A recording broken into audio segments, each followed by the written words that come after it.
무조건 눈이 있어야 될 거 아니야.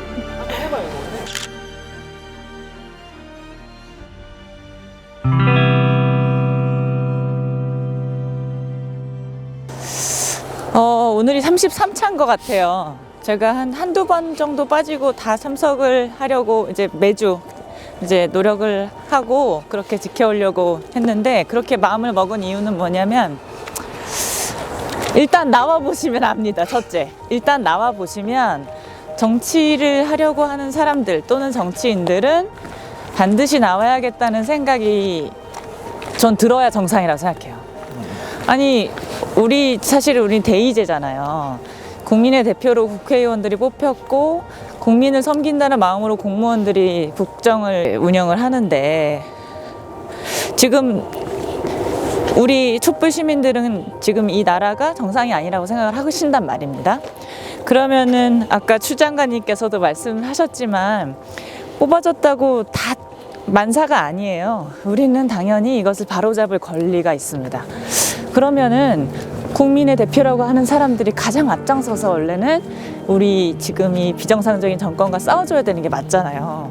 정치인들이 아니라 시민들이라는 거. 저는 그게 굉장히 미안하고 또 한편으로는 고마운 마음이 있어요. 그래서 가급적이면 다른 일 다 제쳐두고, 지금 요즘 뭐 저도 지역구 이제 활동을 하고 있지만, 토요일은 무조건 촛불 집회에 참석해서 시민들과 함께 연대한다.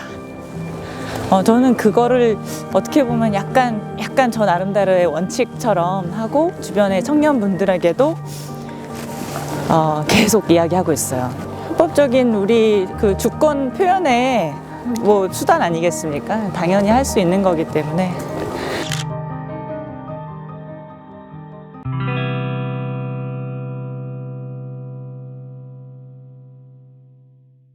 일단은 이 집회로 인해서 조금 피해를 보신다고 하시는 분들께는 참 시민으로서가 아니라 전 정치인으로서 죄송합니다. 시민들이 괜히 나온 게 아니잖아요. 나의 밥숟가락을 위해서 나온 게 아닙니다. 어떻게 보면 우리나라가 더 이상 이 꼴로 내버려 두는 것이, 이건 안 된다. 나와 내 가족과 주변 이웃과 나아가서는 우리 미래를 위해서 나오시는 거잖아요. 이 갈등, 그러니까 이 문제라고 하는 이 상태들은 정치인들이 해결을 해줘야 되는 거죠. 정치인들과 그리고 막 나가는 정부에게 이 소리를 들으라고 시민들이 나오는 것인데, 물론 합법적인 집회이긴 하지만 이것으로 인해서 피해를 보시는 분들께는 저는 시민들이 사과할 것이 아니라 정치인들이 사과를 해야 된다고 생각하고, 정부가 사과를 해야 된다고 생각을 해요. 일단 원인 제공은 지금 이 나라를 엉망진창으로 만드는 윤석열 정부에게 있는 거 아니겠어요?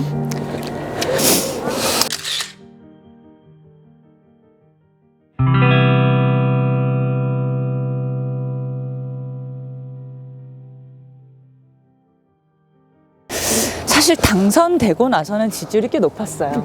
기억하시다시피 지금은 부정평가가 평균 60%예요. 지지율은 30% 박스권에 갇혀 있죠. 이 정부가, 그러니까 적어도 초기에는 국민들이 조금은 기대를 하셨을 것 같아요. 그래도 어느 정도는 국정 운영을 하겠지. 근데 제가 앞서 말씀드린 것처럼 나라를 엉망진창으로 만들고 있습니다. 근데 이 모든 이 사건의 이면에는 이 윤석열 대통령이라는 사람의 가치관? 이 문제가 아닐까 싶어요. 가장 근본적으로 이 윤석열 대통령은 국민을 섬기려고 하는 이 마음가짐 자체가 부족하다. 부족한 건 참 제가 점잖게 표현한 겁니다. 없어 보인다. 오로지 내가 우리나라의 마치 제왕인 것처럼, 선출된 제왕인 것처럼 국가 권력을 사유화해서 자신이 마음에 드는 사람에게는 무언가 혜택을, 자신이 마음에 들지 않는 사람은 정말 죽을 때까지 압수수색하고 기소 계속하고, 뭐 압수수색을 2달 죽치고 경기도청에 앉아서 하고, 그리고 한 가족을 완전히 도륙시키고 법치주의를 외치는 사람으로서 굉장히 모순된 그 상황이고, 둘째, 애국심 자체가 보이지 않는다. 나라를 사랑하면 우리 대한민국이 어떻게 건국되었는지에 대해서 당연히 알아야 되는 거 아닙니까? 당연히 알아야 되고, 그러면은 우리 자주 독립을 외치셨던 독립열사들의 정신을 어떻게든 잘 받들고 수호해서 미래 세대들에게 더 나은 나라를 물려줄 수 있도록 노력을 해야 되는데, 이번 일본 외교에서 드러났듯이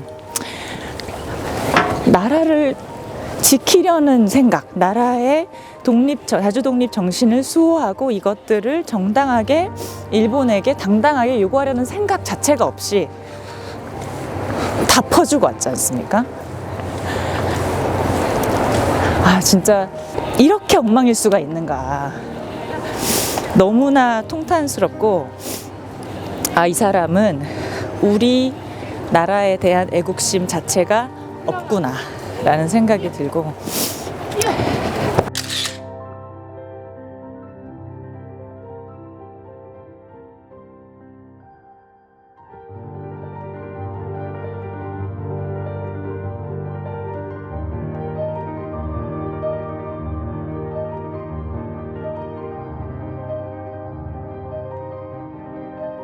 참 걱정이에요. 왜냐하면 실제로 이러한 압수수색이 어디 있습니까? 그리고 이러한 부당 탄압 수사가 어디 있어요? 그렇지만 이것을 공정하게 보도해야 할 언론인들께서 이것을 공정하게 보도해주고 있지 않으세요. 실제로 여론조사 같은 걸 해보면 그 이재명 대표에 대한 수사가 괜히 된 것이 아니라 무언가 잘못을 해서 그렇게 됐다라는 그런 결과들도 있거든요. 진실은 그렇지 않은데. 근데 이대로 계속 가다가는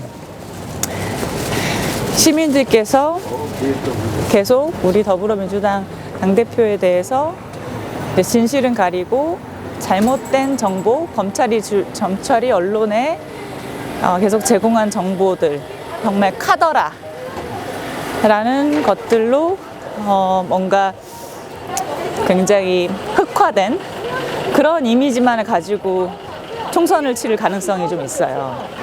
이 부분에 있어서는 저희가 대책을 마련해야죠. 네.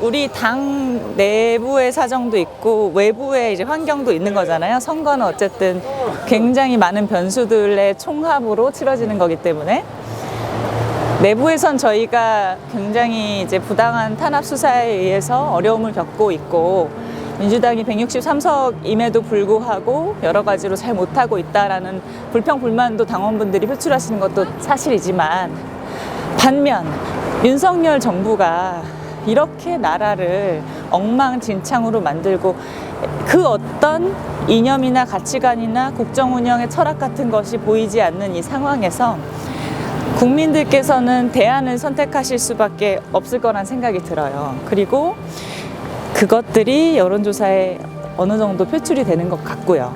그렇게 추정을 하고, 저희는 사실 거기에 안주하기보다는 대안으로서의 민주당이 대안으로는 우리 다음에는 민주당이 반드시 집권해야 한다는 확신으로 새겨질 수 있도록 우리 당이 노력하는 게 저는 숙제라고 생각을 합니다. 그러려면 참 여러 가지로 개혁적인 과제들이 많이 이루어져야 해요. 참 저도 노력하겠습니다.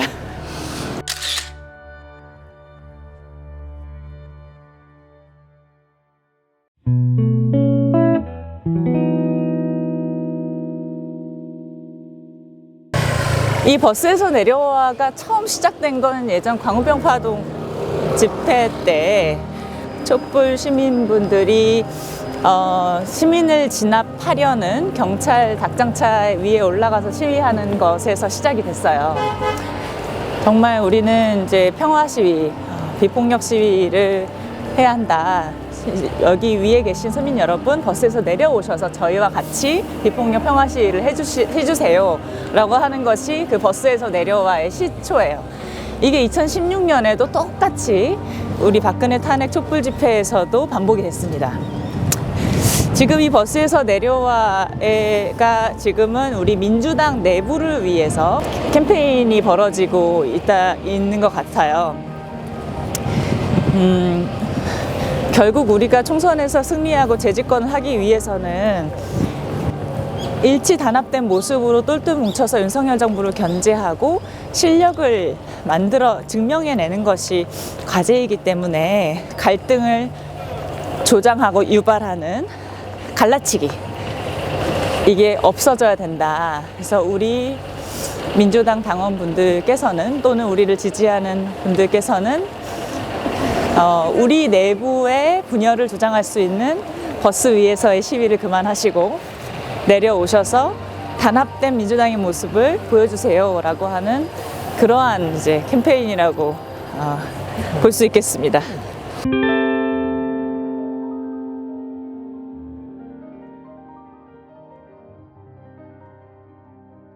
일단 사실 그 일부 우리 당의 현직 의원들, 전현직 의원들께서 그런 발언을 하시는 거에 대해서는 저는 동의할 수 없어요.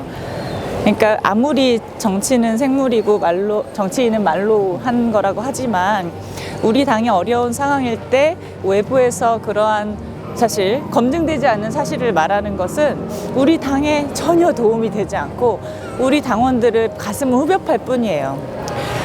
그런데 저는 여기에서 책임을 물어야 할 대상은 따로 있다고 봅니다. 바로 언론이에요. 우리 당의 163세 분의 국회의원 중에서 언론에 나온다고 하는 우리가 이제 당원분들이 굉장히 좀 서운해하고 그렇지 않았으면 하는 분들은 정해져 있어요.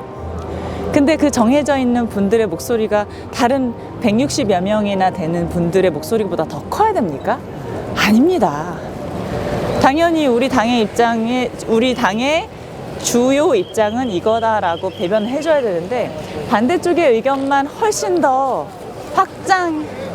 확장시켜서 이제 언론에서 써주기 때문에 이분들의 발언이 마치 우리 당의 거의 한 50% 되는 것 마냥 우리 당원들도 오해하고 있고 국민들도 오해하고 있고 언론과 여당은 그것을 이용해서 또 다시 재생산하고 이런 악순환이 반복되고 있거든요. 그래서 저는 이 고리를 끊어내기 위해서는 참 쉽지 않지만 우리가 언론에 끌려다니지 않는 그 무언가, 그 동력과 힘이 필요하다고 생각해요.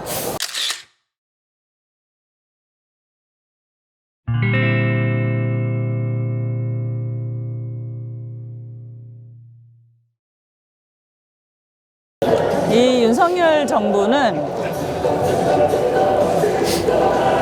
정말 저는 답이 없는 정부 같아요. 지금 양국관리법에 거부권 행사를 해놓고 그러니까 수산식품부 장관한테 이게 악법인 이유를 분석해서 보고하라라고 한 거잖아요. 그러니까 그냥 무조건 반대한 거예요. 정말 악랄하다고 할 정도로 우리 민생에 대해서는 전혀 관심이 없고 국정 운영은 오직 권력의 사유화로 생각하는 것 같습니다.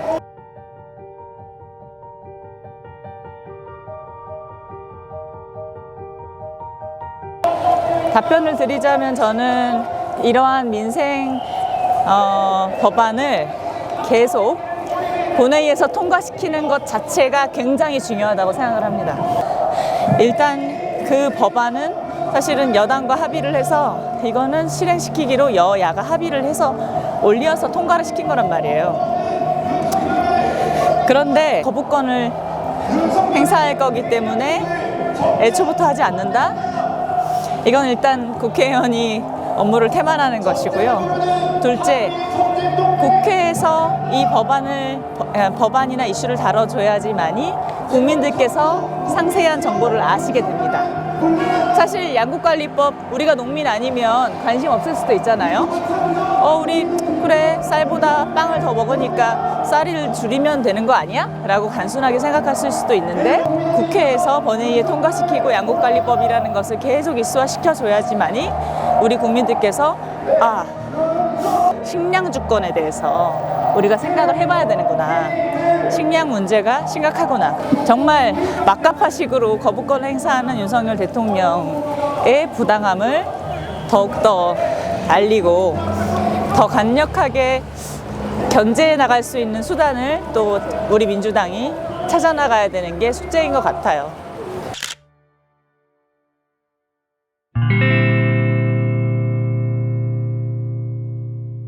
일단 제가 여러 언론을 통해서 박지원 위원장에 대한 평가를 좀 많이 한 것 같아요. 처음에는 응원했고 중간에는 아쉬웠고 점점 시간이 가면 갈수록 화가 났고 최종적으로는 좀 포기하게 되는 그런 심경의 변화를 거쳤는데 박지원 위원장으로 인해서 청년 정치가 폄훼되는 일은 없었으면 합니다.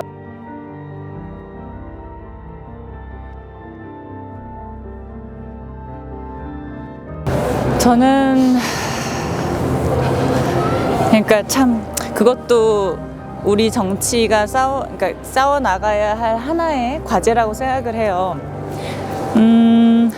이제까지는 기계적으로 비율을 맞추려고 노력했어요.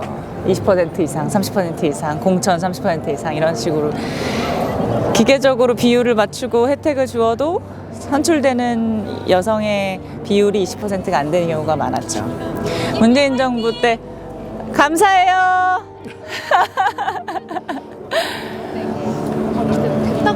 문재인 정부 때 장관, 여성 장관을 기계적으로 30% 맞춰서 글쎄요, 저는 그분들이 잘 하셨다고 생각을 합니다. 물론 아쉬운 부분도 있겠죠. 그거는 뭐 남성이나 여성이냐를 떠나서 그 사람의 개인의 역량에 따른 거기 때문에 저는 거기에 그 평가에 맞춰야 됐다고 생각을 하고요. 여성 정치인에 대한 검증, 이것도 사실은 그 박지원 전 위원장으로 인해서 생긴 부정효과 중에 하나라고 생각을 해요. 아까 말씀드린 것처럼 박지원 위원장은 정치인이 아닙니다. 정치 경력이 1년도 되지 않는, 그러니까 거의 좀 활동가나 일반인에 더 가까운 사람이죠. 제가 2020년에 선거를 출마를 하고 패했죠. 정정당당하게 경쟁을 해서 패했어요. 그 도전에 실패하면서도 수많은 것들을 배울 수가 있었던 것 같습니다. 뭐 그냥 진 게 뭐 이긴 게 장땡이지 뭐 진 사람은 무슨 할 말이 있어라고 하겠지만 선거는 이길 때보다 질 때 더 많은 교훈을 얻는다고 생각을 했습니다. 그 강력하게 믿고 있고요. 그래서 지난 8년간 우리 당에 들어와서 정당 활동이라는 것이 바로 이런 것이구나. 정치는 이렇게 해야 되는 것이구나. 그리고 또는 이렇게 하지 말아야겠다라는 것도 함께 배울 수 있었던 것 같습니다. 그런 교훈을 통해서 더 정말 쓸만한 정치인, 그리고 저는 모르겠어요. 여성이든 남성이든 당을 사랑하고 국가를 사랑하고 국민과 주민을 위해서 봉사할 의지와 자질을 가지고 있다면 남성이든 여성이든 도전해야 된다고 생각을 합니다. 저는 이제 한 여성으로서 그리고 정치인으로서 이제 도전할 준비를 착실하게 쌓아나가고 있고 이제 준비가 됐다고 생각을 해요. 그래서 내년 총선이 저에게는 또 한 번의 시험대가 될 것 같고 그때는 꼭 선택을 받았으면 좋겠어요. 그러면 저는 그게 김비는 시험대에서 통과를 했구나라고 좀 알아주시지 않을까 그렇게 생각을 합니다. 너무 장황하고 길었어요. 귀엽죠? 계속 하고 있는 건데 큰 틀에서 선물 받았어요. 너무 감사한 일이죠.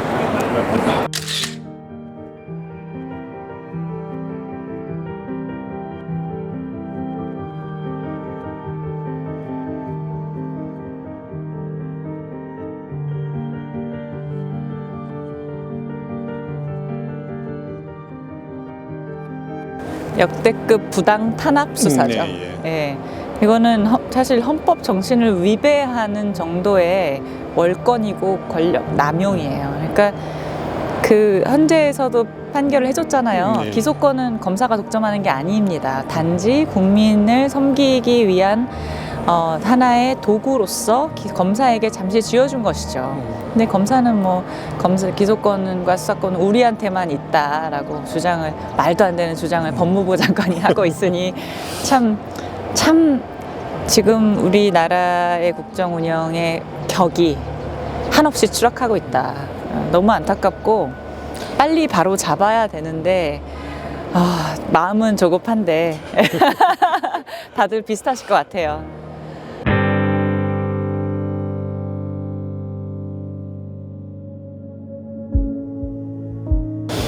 당연히 받을 수 있는 비판이라고 생각하고 아픈 질책이지만 당연히 우리 국가의 5년을 책임졌던 정권으로서는 받아야 한다고 생각을 합니다.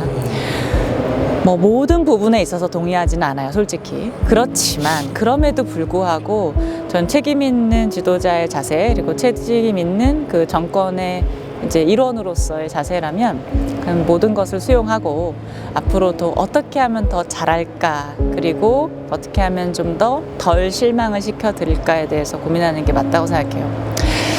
윤석열, 이거 하나의 에피소드인데요. 윤석열 검찰총장 임명할 때 제가 그 하나의 뭐랄까요? 결정의 소스 중에 하나를 제가 담당했었어요. 그러니까 여론이죠. 제가 여론, 그리고 온라인 여론을 취합해서 분석해서 제출하는 업무를 맡았었어요. 대통령께. 윤석열 검찰총장을 임명하는 것을 국민의 85%가 찬성했어요. 온라인 여론은 뭐 이루 말할 것도 없고요. 검색어도 그때 당시 항상 보면은 그 전에 뭐 국민의힘 해체하라라는 국민청원 막 200만 명 돌파 뭐 이러한 것들, 그때 당시 미래통합당인가요? 그런 것들이 올라왔던 시기예요. 이것을 시원하게 해결해줄 검찰총장이 윤석열이다라고 믿는 분위기가 강했습니다. 저희가 좀 더 깊게 살피지 못한 책임이 있었죠. 그건 통감하고 아직도 저는 거기에 대해서 굉장히 죄책감을 좀 느끼거든요. 과연 그 여론이라는 것이 과연 정답일까? 아까 추미애 장관께서도 말씀하셨지만 여론의 눈치를 보는 것이 과연 정답일까? 그것이 아닐 때가 있다. 좀 더 두세 번 더 검토하고 고려하는 현명함이 필요했다. 이런 아쉬움이 남아요.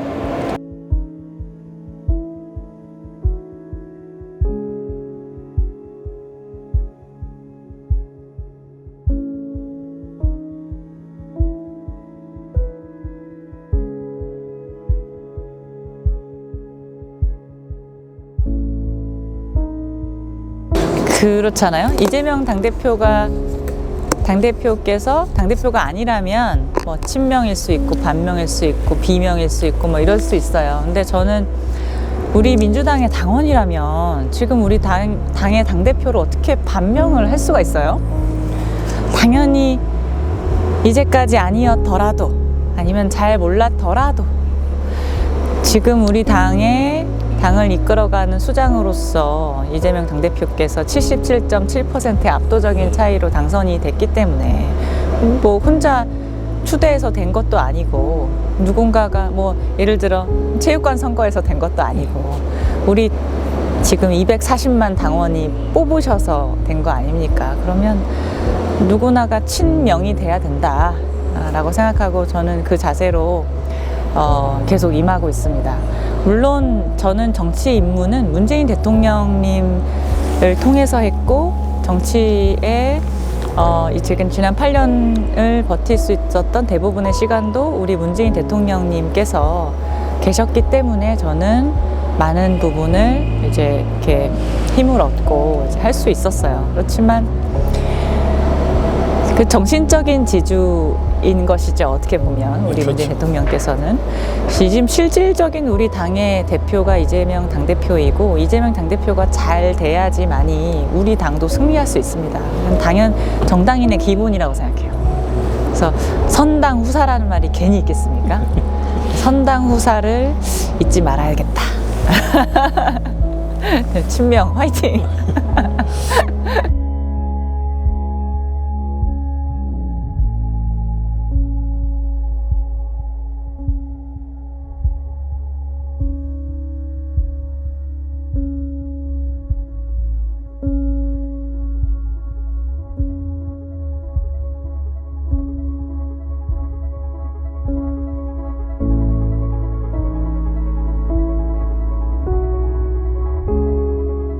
먼저 이제 이 비대위원장이라는 게 있잖아요. 이거를 줄임말로 해서 비대위원장 하니까 약간 감이 덜 오는 부분이 있는데 이게 비상대책위원회 예, 예. 위원장이에요.